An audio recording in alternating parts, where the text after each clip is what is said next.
Hello friends, आप देख रहे हैं आपका चैनल शेयर बाजार विद आयुष। और दोस्तों, इस वीडियो में बात करेंगे IREDA के स्टॉक के बारे में।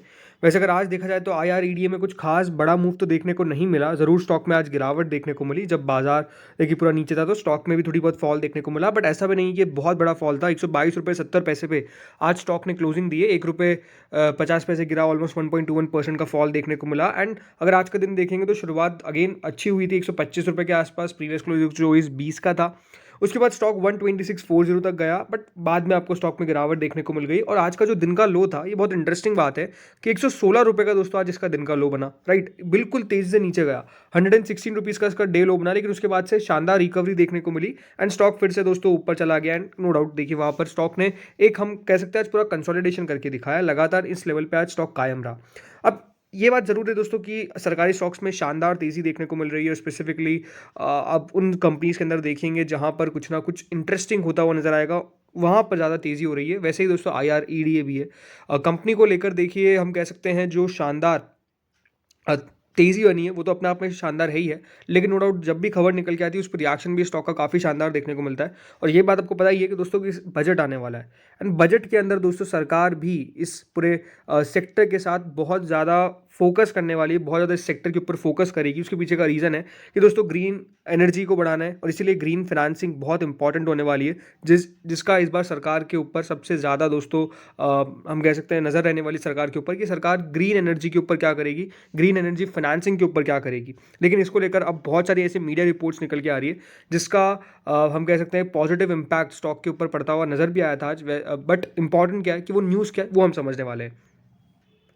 तो आप देख सकते हैं क्या लिखा हुआ है, union budget 2024 need to catalyse India's green energy transition. तो यूनियन बजट 2024 के अंदर जो बेसिक यहाँ पर थीम मान के चल रही है पूरी मीडिया में, जो भी देखिए आर्टिकल्स रिलीज हो रहे हैं, वो यही है कि ग्रीन एनर्जी के ऊपर सरकार का फोकस रहेगा। ग्रीन एनर्जी ट्रांजिशन कितना तेज़ी से हो सकता है, इसके ऊपर दोस्तों सरकार का फोकस रहने वाला है। इसीलिए इस बार सरकार इस पूरे सेक्टर के लिए अच्छा खासा कैपेक्स अनाउंस कर सकती है। इस प्रकार का अनाउंसमेंट हमको देखने को मिल सकता है ऑन 1 Feb। इस प्रकार की एक्सपेक्टेशन है। ज़रूर देखिए इस बार का जो बजट है वो ऐसा नहीं है कि फाइनल बजट है, ये इंटरिम बजट है। इनको जिनको नहीं पता है, दोस्तों जब भी देखिए सरकार का टेन्योर खत्म होने वाला होता है, लेकिन उससे पहले जब सरकार बजट लाती है तो वो बजट पूरे साल के लिए ज़रूरी नहीं कि वो ही रहेगा। क्यों? अगर गवर्नमेंट चेंज हो जाती है तो फिर वो बजट चेंज हो सकता है। इसलिए दोस्तों होता क्या है, ज़्यादातर सरकार ज़्यादा बड़े अनाउंसमेंट्स नहीं करती है। बाद में सरकार एक बजट लेकर आती है, वो जून जुलाई में आ जाता है जब सारे रिजल्ट जो इलेक्शन के वो निकल जाते हैं। लेकिन उससे पहले एक इंटरिम बजट लाया जाता है जिसमें मेजरली जो सरकार अनाउंसमेंट करती है, उन अनाउंसमेंट्स को हो सकता है कि नेक्स्ट गवर्नमेंट चेंज भी कर दे, इंप्लीमेंट ना करे, बट ओवरऑल इंटरिम बजट लेके आते हैं। और वो इंटरिम बजट में हमको एक जो अनाउंसमेंट हो सकता है वो यही है कि किस तरीके से सरकार का फोकस रहने वाला है ग्रीन एनर्जी ट्रांजिशन के ऊपर। इस प्रकार की एक्सपेक्टेशंस है। इसीलिए इस बार एक्सपेक्टेशंस यही है कि सरकार किस तरीके से रिन्यूएबल एनर्जी जनरेशन को बूस्ट करेगी। अभी अगर आप करंटली देखेंगे तो इंडिया ने टारगेट रखा है, India is itself set a target of achieving 500 gigawatt of renewable energy capacity by 2030। यानी 500 गीगावाट एनर्जी जो है वो रिन्यूएबल एनर्जी हम 2030 तक ये हम टच कर सके, ऐसा हमारा एक्सपेक्टेशंस है, हमारा टारगेट है ये। और ये जो है वो कमिटमेंट किया गया था पेरिस अकॉर्ड के अंदर। सिग्निफिकेंट प्रोग्रेस हुई है वहाँ पे, जब हमने करीबन कैपेसिटी रीच कर लिया है ऑलमोस्ट 170 गीगावाट 2023 के अंदर। इस प्रकार से हमने इतना ग्रोथ नो डाउट दिखाया है, बट अभी भी और भी बहुत कुछ करना बाकी है किस तरीके से हमारे उस टारगेट को अचीव करने के लिए। एंड इसीलिए दोस्तों जो मिनिस्ट्री है न्यू और रिन्यूएबल एनर्जी की, उसका एस्टिमेट है कि ये जो टारगेट है वो 2030 तक अचीव हो सकता है। और जो इन्वेस्टमेंट इसके लिए नेसेसरी है वो है करीबन 500 बिलियन US डॉलर। इस प्रकार के एक्सपेक्टेशन जो है वो बेसिकली लगाई जा रही है। इसीलिए इस बार के बजट के अंदर किस तरीके से यहाँ पर सरकार खर्चा करती है इस पूरे सेक्टर के ऊपर, वो देखना इंपॉर्टेंट है। खर्चा इन द सेंस कि देखिए कैपिटल एक्सपेंडिचर अनाउंस करेगी, तो वहाँ पर हम कह सकते हैं एक बड़ी लाइन सरकार ड्रॉ कर देगी कि हाँ इस तरफ सरकार का मूड माहौल है, कि सरकार इस इतना तेज़ी से इस पूरे सेक्टर के ऊपर फोकस करने वाली है। इस तरीके की एक्सपेक्टेशन जो हम लगाकर चल सकते हैं। इसलिए मेरे हिसाब से देखिए IREDA, PFC, REC, ये सारे शेयर्स के अंदर आपको तेज़ी देखने को मिल रही है। जस्ट बिकॉज क्यों? बिकॉज इस पूरे सेक्टर को लेकर एक अच्छा आउटकम आने की उम्मीद है। पूरे एक्सपेक्टेशंस यही है। इसलिए फ्रेंड्स आज एक इंपॉर्टेंट आर्टिकल भी आया था और इसके हिसाब से यही है कि बजट 2024 की एक्सपेक्टेशंस क्या है।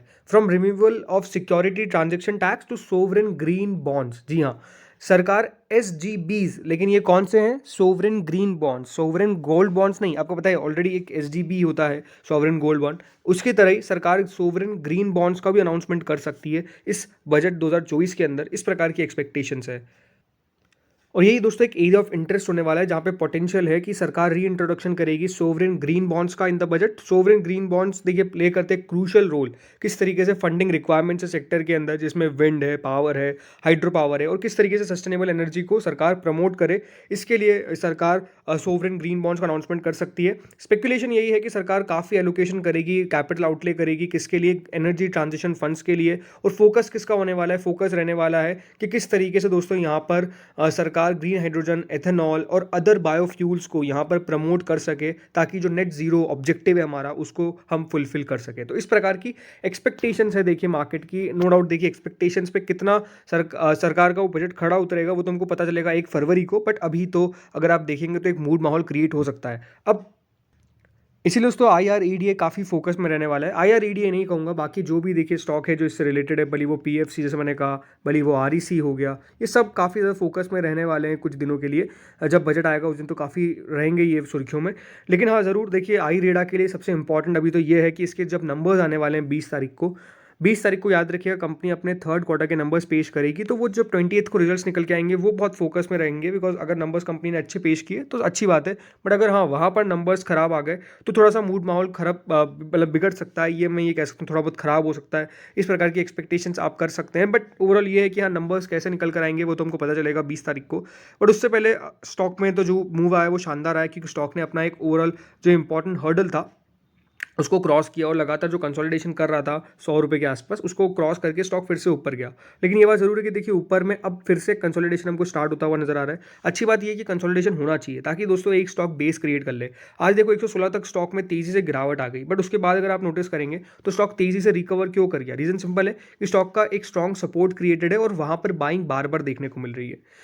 अभी बाजार जिस तरीके से दोस्तों चल रहा है, ज़रूर बाजार में थोड़ा बहुत फॉल देखने को मिला है आज भी, और बाजार में हमको फॉल देखने को मिला था कल भी। बट ये है कि हाँ मार्केट में अगर रिकवरी आती है तो IREDA जो भी देखिए स्टॉक्स है जहाँ पर तेज़ी हो रही थी वापस से वो फोकस में आ जाएंगे। तो ये है कि थोड़ा सा पेशेंस रखना पड़ेगा ज़रूर इन पूरे काउंटर्स के अंदर। बट नो डाउट अभी ये अच्छे कर रहे हैं। हाँ बट सबसे इंपॉर्टेंट हमेशा मैं कहता हूँ, अगर दोस्तों अर्निंग्स नहीं आती है इन कंपनीज़ की तो फिर प्रॉब्लम है, बिकॉज अर्निंग सबसे इंपॉर्टेंट है हमारे लिए। अगर कंपनी की अर्निंग्स अच्छी निकल कर नहीं आएगी तो ये एक नेगेटिव एस्पेक्ट कंपनी के लिए भी क्रिएट कर देता है। उसके पीछे का रीज़न है आपको पता ही है, क्योंकि अगर अर्निंग्स कंपनी अच्छे से पेश नहीं कर पाएगी, अगर अर्निंग्स कंपनी की नहीं आएगी तो बेसिकली वो स्टॉक पे आगे पीछे चलकर स्टॉक पे भी रिफ्लेक्शन देगा। अगर किसी कंपनी की अर्निंग स्ट्रांग है तो फिर दोस्तों स्टॉक चल जाता है, लेकिन अगर अर्निंग्स वीक है तो उसका भी तो नेगेटिव रिएक्शन देखने को मिलता है। तो ये ज़रूरी है कि हाँ जब 20 तारीख को हमको नंबर्स देखने को मिले, ये जो तेज़ी हुई है उसको जस्टिफाई करने के लिए वो नंबर्स भी कहें कि हाँ भाई इस अच्छा नंबर्स है। बट वो अच्छे नहीं आए तो फिर यहाँ पर गिरावट हावी होती हुई नजर आएगी। तो इसलिए टेक्निकल्स तभी काम आते हैं जब फंडामेंटल्स कंपनी की ठीक हो, और जब फंडामेंटल्स कंपनी की ठीक हो तो काफ़ी बार टेक्निकल्स का कोई उपयोग नहीं रहता है, राइट? ये आपको पता ही है। तो ये देखने वाली बात है। बट ठीक है, अच्छा स्टॉक कर रहा है। नेक्स्ट हर्डल की अगर बात करता हूँ तो नेक्स्ट हर्डल वही है कि हाँ 125 रुपये के ऊपर एक बार क्लोजिंग दे। अगर वहाँ पर क्लोजिंग देगा तब जाके दोस्तों स्टॉक में एक अच्छी खासी बड़ी तेज़ी हमको देखने को मिलेगी। तो फ्रेंड्स इस वीडियो में इतना ही था। होपफुली आपको वीडियो बढ़िया लगा होगा। अगर लगा तो लाइक कर देना, चैनल से पहली बार जुड़े सब्सक्राइब कर देना। Thank you friends.